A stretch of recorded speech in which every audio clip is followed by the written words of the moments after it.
Saudara-saudari yang terkasih dalam Kristus, ketika Tuhan memilih suster, memilih para suster dan memilih saya, pada saat yang sama juga Tuhan meletakkan domba di bahu kanan dan juga kambing di bahu kiri. Artinya, ketika jadi suster, jadi pastor, jadilah untuk semua orang. Untuk siapa saja. Ketika Tuhan memilih jadi suster, Ia membiarkan ilalang dan gandum itu tumbuh bersama dalam diri kita. Ini berarti ketika kita jadi pastor atau jadi suster, jadilah suster yang sadar akan kelebihan kita dan juga mengerti akan kelemahan dan kekurangan kita. Tuhan tidak memanggil orang-orang suci, tapi menyucikan orang-orang yang dipanggil. Atau orang-orang Latin bilang, non santi quia vocati, sed vocati quia santi. Artinya kita dipilih dari tangan manusia dengan segala kekurangan sebagaimana manusia lain. Kita dipilih di tengah keluarga, dan di tengah keluarga itu keluarga juga tidak sempurna. Bapak tidak sempurna, istri tidak sempurna, mama tidak sempurna, anak-anak juga tidak sempurna. Dan kita yang terpilih ini juga tidak sempurna. Kita juga punya kekurangan. Saudara-saudari yang terkasih dalam Kristus, ingatlah perkataan Rasul Paulus kepada umat di Korintus. Tetapi harta ini kami punyai dalam bejana tanah liat, supaya nyata bahwa kekuatan yang melimpah-limpah itu berasal dari Allah. Dan ini moto kalau kekal saya kutip untuk suster di sini. Dan ingatlah saudara-saudari, ingatlah suster, bahwa dalam kekurangan, dalam kelemahanmu, bahkan dalam kesetiaan kita, ketidaksetiaan kita, kekuatan kasih Tuhan itu senantiasa menyertai kita.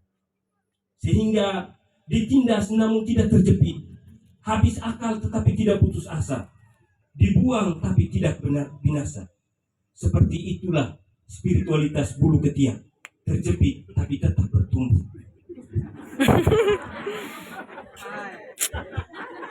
Saudara-saudari yang terkasih dalam Kristus, jika kita bersedia untuk mengabdi Tuhan, kita bersedia juga untuk menerima cobaan. Siapapun kita harus bersedia untuk mengabdi. Ketika kita bersedia untuk mengabdi Tuhan, kita juga mesti siap untuk menerima cobaan.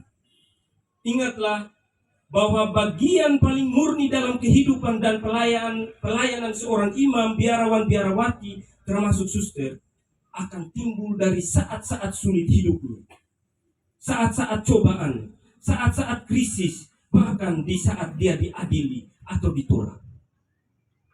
Dan bagian paling murni dalam diri kita muncul ketika kita dimurnikan oleh saat-saat sulit hidup kita. Karena itu, suster, jangan mundur di saat-saat sulit.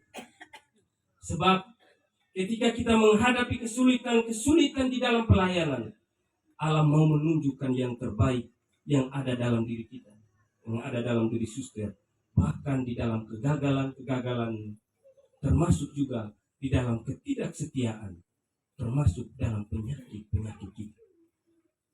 Saudara-saudari yang terkasih dalam Kristus, doakan kami, sebab tidak ada imam, tidak ada suster, biarawan, biarawati yang menjadi kudus tanpa umat Allah.